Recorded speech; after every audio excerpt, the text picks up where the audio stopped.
தந்தை பெரியார் வாழ்கவே.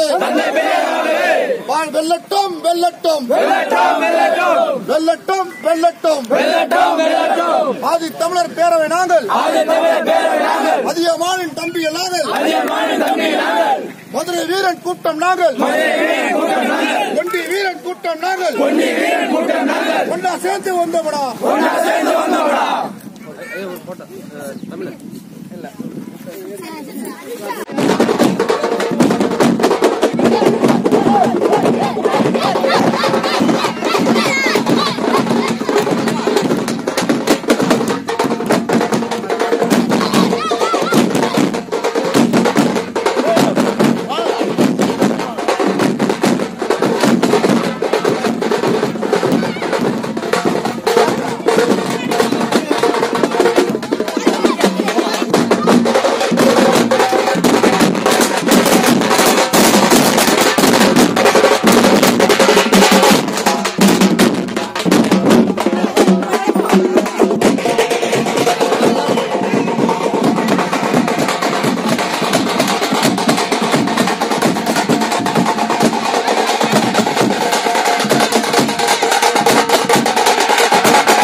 மக்களிய சொந்தங்களே, உங்கள் அனைவருக்கும் என்னுடைய வணக்கம்.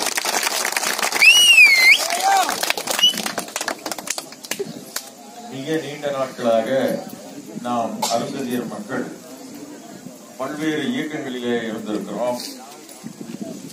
பல்வேறு தலைவர்கள் நம்மை அழைத்து பல்வேறு போராட்டங்களுக்கு கூட அழைத்து சென்றிருக்கிறார்கள். ஆனால் அதையெல்லாம் கடந்து இன்றைக்கு ஆதித்தமிழர் பேரவை என்கிற அருந்ததியர் அமைப்பு தொடங்கி 25 ஆண்டுகள் முடிந்துவிட்டது. அதனுடைய விழாவை கொண்டாடும் வகையில் ஒரு மிகப்பெரிய மாநாட்டை நாம் ஏற்பாடு செய்திருக்கிறோம். அதிலே லட்சக்கணக்கான நம்முடைய அருந்ததியர் மக்கள் தமிழகம் எங்கும் இருந்து வருகிறார்கள். தமிழகம் மட்டுமல்ல, மும்பை, டெல்லி, கேரளா, கர்நாடகா, ஆந்திரா என்று எல்லா மாநிலங்களிலும் இருக்கக்கூடிய அருந்ததியர்கள் அன்றைக்கு அந்த மாநாட்டுக்கு வருகிறார்கள். எல்லாவற்றுக்கும் மேலாக இதுவரைக்கும் திராவிட முன்னேற்ற கழகத்தினுடைய தலைவர் தளபதி மு.க. ஸ்டாலின் அவர்கள் அந்த மாநாட்டுக்கு வருவதற்கு ஒப்புதலை கொடுத்திருக்கிறார்கள். இதுவரைக்கும் நம்முடைய அருந்ததியர்கள் யாரும் இப்படிப்பட்ட பெரிய தலைவர்களை அழைத்து மாநாடு நடத்தியது கிடையாது. ஏன் இப்படி ஒரு மாநாட்டை நடத்துகிறோம் என்று சொன்னால், ஏற்கனவே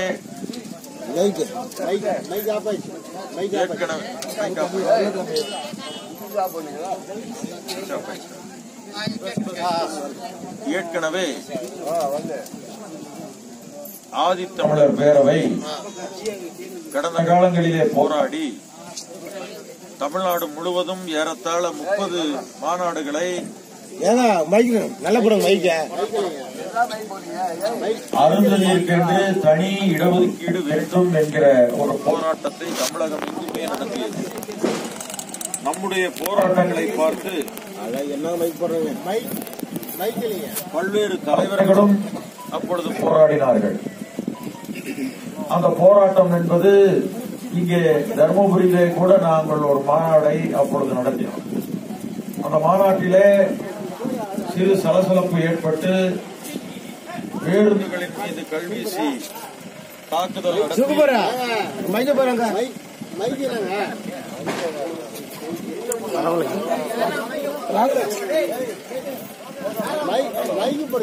பேரவை தர்மபுரியிலே ஏற்பாடு செய்தது. அதிலே கலந்து கொண்ட நம்முடைய அருந்ததியர் இளைஞர்கள் ஏறத்தாழ 27 பேருக்கு மேல் சிறையில் அடைக்கப்பட்டு ஏறத்தாழ அவர்கள் 2-3 மாதத்துக்கு மேல் சிறையில் இருந்தார்கள். அதே போல பல்வேறு போராட்டங்கள் நடத்திதான் இந்த உள் இடஒதுக்கீடு என்கிற அந்த உரிமையை நாம் பெற்றோம். அதற்கு ஆதித்தமிழர் பேரவை மிக முக்கியமான பங்காற்றியது. தலைவர் கலைஞர் அவர்கள் முதல்வராக இருந்த பொழுது இந்த உள்ளிடஒதுக்கீடு கேட்பதிலே நியாயம் இருக்கிறது, அவர்களுக்கு அந்த தனி இடஒதுக்கீடு தர வேண்டும் என்கிறதுல உண்மை இருக்கிறது என்று அவர்கள் புரிந்து கொண்டு அந்த உள்ளிடஒதுக்கீடை 2009 அவர்கள் கொடுத்தார்கள். இப்பொழுது நடப்பது 2019. ஏறத்தாழ 10 ஆண்டுகள் முடிந்து விட்டது. இந்த 10 ஆண்டுகளிலே தமிழ்நாட்டிலே இருக்கிற சக்கிலியர்கள் ஏறத்தாழ 1000 கணக்கிலே பொறியாளர்களாக வந்திருக்கிறார்கள்.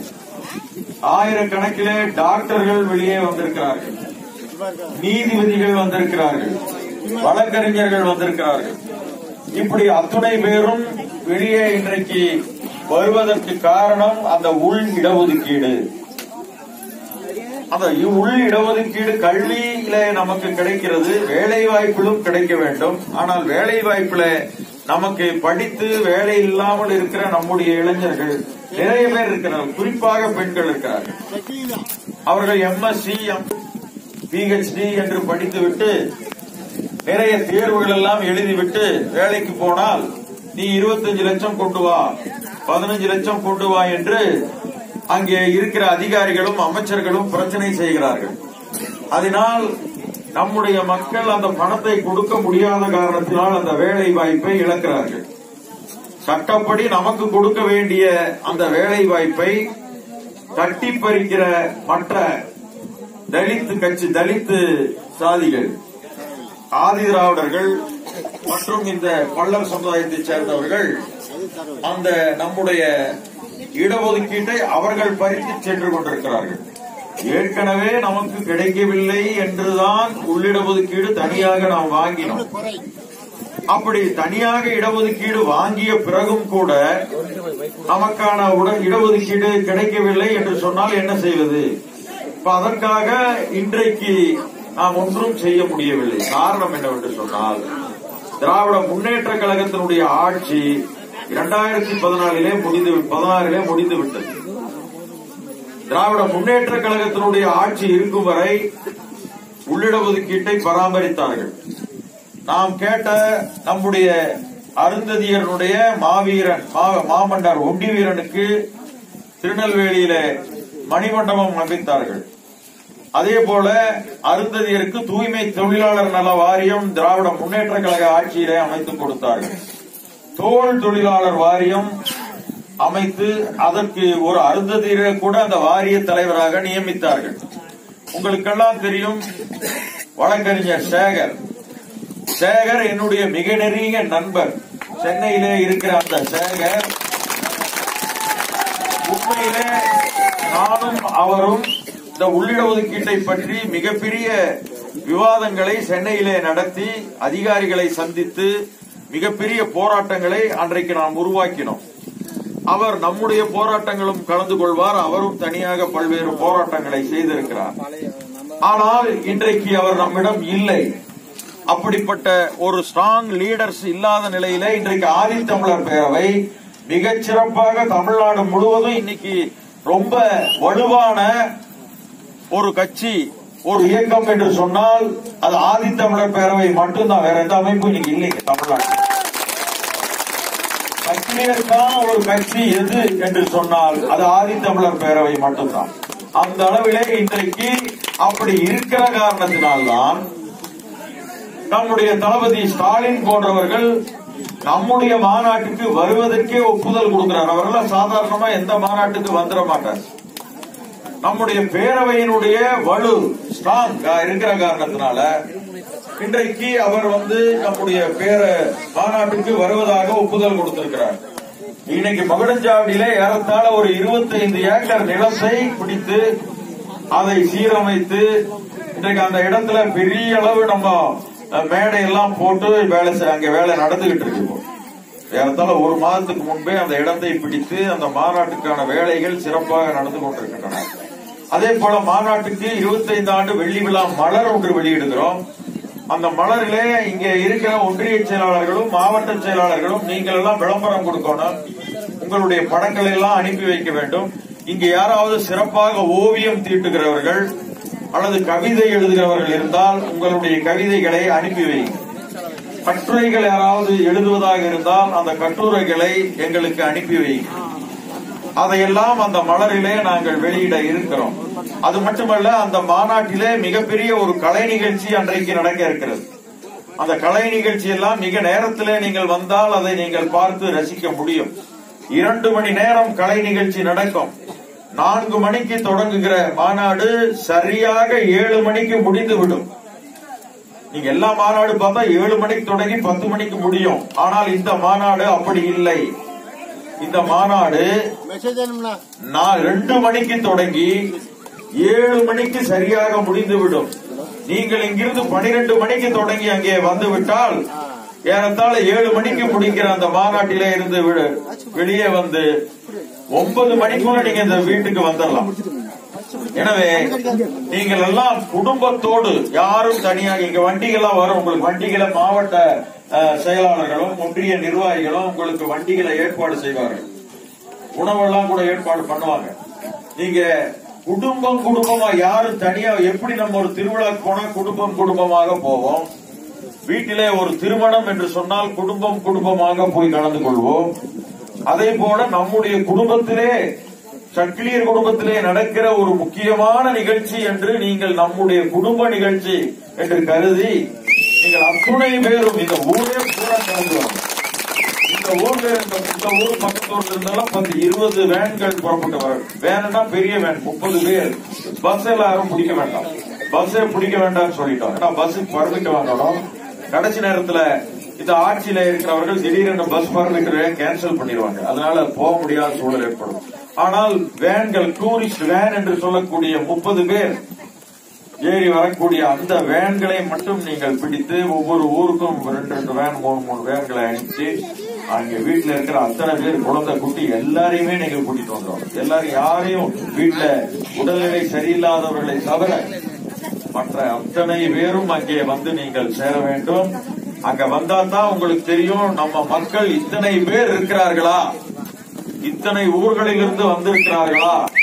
கன்னியாகுமரியில் தொடங்கி ஊட்டி வரைக்கும், கன்னியாகுமரியிலிருந்து இங்க ஊட்டி வரைக்கும் இருக்கிற அத்தனை மாவட்டங்கள், ஏறத்தாழ 30 மாவட்டங்களிலே இருக்கிற சக்கிலியர்கள் ஒரே நேரத்தில் ஒரே இடத்துல இருக்க போறாங்க. நீங்க அத்தனை பேரையும் பார்க்கலாம். ஆக நீங்க அங்க கட்டாயம் வர வேண்டும். இங்கே வரும்போது என்னிடம் சொன்னார்கள், இந்த ஊரிலே இருக்கிற எல்லோருக்குமே இங்கே நிலம் இருக்கிறது, விவசாயம் செய்கிறார்கள் என்று என்னிடம் சொன்னார்கள். உண்மையிலே நான் மகிழ்ச்சி அடைகிறேன். ஏன் என்று சொன்னால், தமிழ்நாட்டிலே நான் போற இடங்களில் எல்லாம் பார்த்தால் குடிசைக்கு கூட இடம் இல்லை, ஒரு வாழ்வதற்கு கூட இடம் இல்லாமல் தான் பல இடங்களிலே நம்முடைய அருந்ததியர்கள் இருக்கிறார்கள். ஆனால் அந்த நிலை மாறி இங்கே வித்தியாசமாக நம்முடைய மக்கள் இங்க இருக்கிறார்கள். பெரம்பூரில் நம்முடைய மக்கள் கொஞ்சம் நிலங்களோடு தான் இருக்கிறார்கள். இன்னும் சில ஊர்களிலே, மேச்சேரி போன்ற பகுதிகளிலே நம்முடைய மக்கள் நிலங்களோடு இருக்கிறார்கள். சில குறிப்பிட்ட ஊர்களில் மட்டும்தான் நம்முடைய மக்களுக்கு நிலங்களே இருக்கிறது. இன்னும் சொல்ல போனால் நம்முடைய ஏன் நமக்கு நிலம் இல்லை என்று சொன்னால், நம்முடைய நிலங்களை நமக்கு ஆங்கில அரசால் கொடுக்கப்பட்ட பஞ்சமி நிலங்களை இங்கே இருக்கிற ஆதிக்க சாதியினர் அந்த காலத்திலே நம்முடைய தாத்தா கிட்ட இருந்து ஏமாத்தி புடிங்கிட்டாங்க.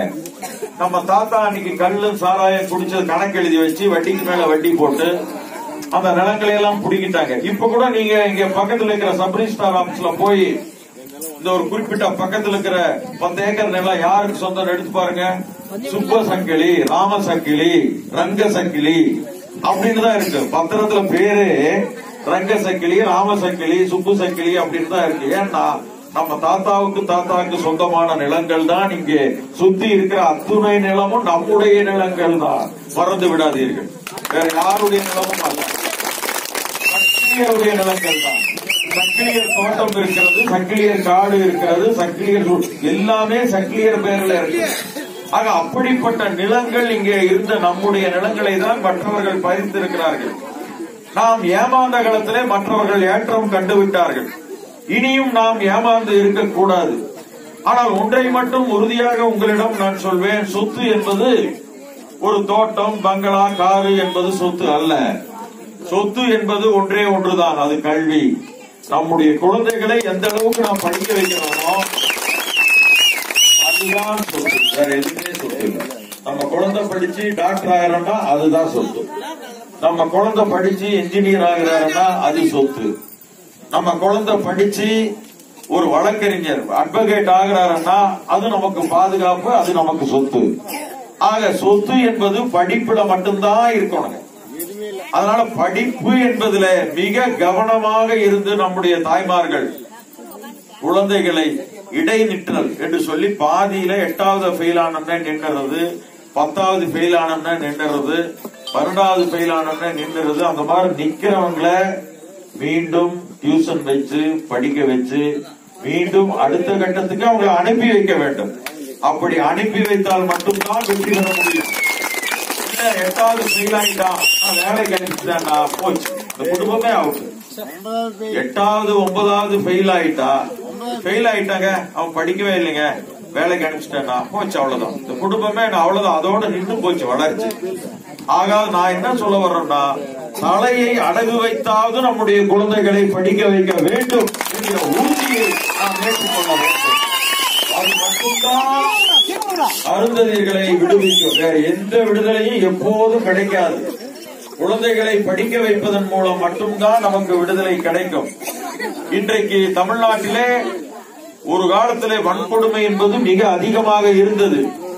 ஆதித்தமிழர் பேரவை போன்ற அமைப்புகள் வந்த பிறகு எங்கே வன்கொடுமை நடந்தாலும் அட்ராசிட்டிஸ் ஒரு 10-12 மணி நேரத்துக்குள்ள அந்த ஸ்பாட்டுக்கு எல்லா இடங்களிலும் ஆட்கள் வந்துருவாங்க.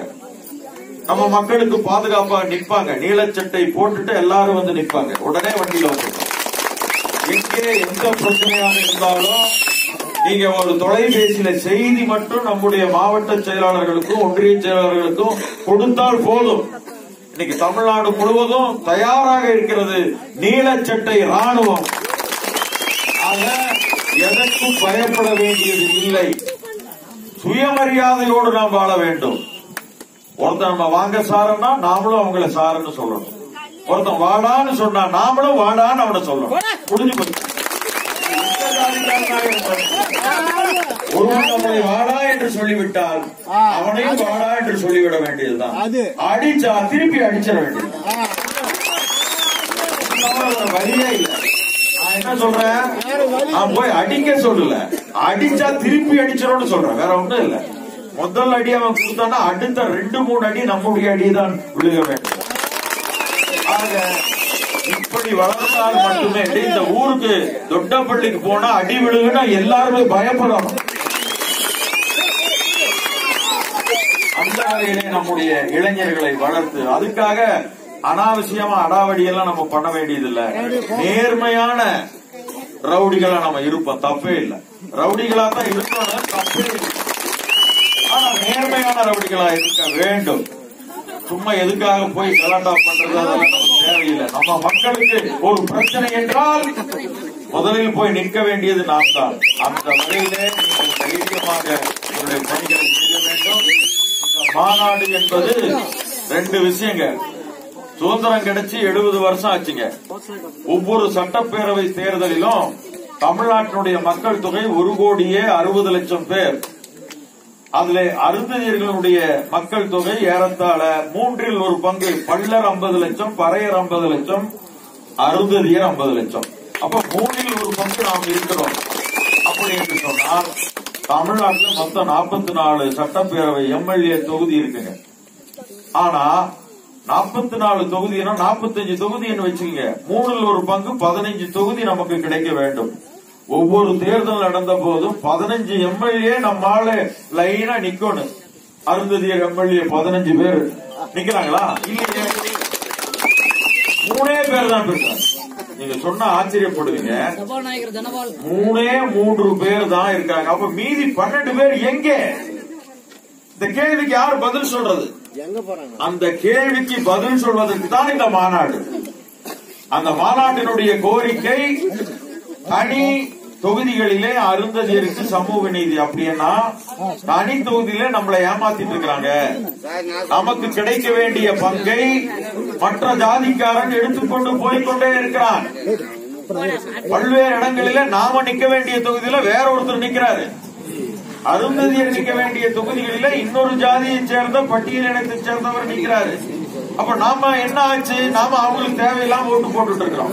ஆக இந்த சூழலை நாம் புரிந்து கொண்டுதான் நம்முடைய தொகுதிகள் நமக்கே கிடைக்க வேண்டும் என்கிற கோரிக்கை தான் முதல் கோரிக்கை. இந்த மாநாட்டு கோரிக்கை அதுதான்.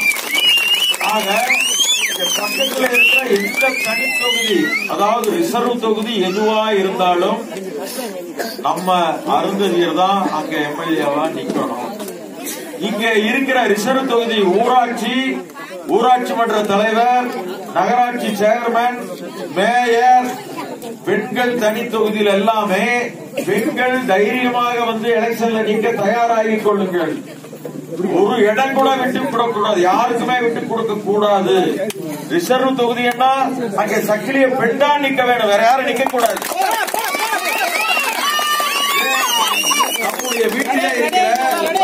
நம்முடைய வீட்டில இருக்கிற அம்மா, அக்கா, தங்கை இவங்களை எல்லாம் தைரியப்படுத்தி அந்த எலெக்ஷன்ல நிக்க வைக்கிறதுக்கு நம்ம ஏற்பாடு பண்ணணும்.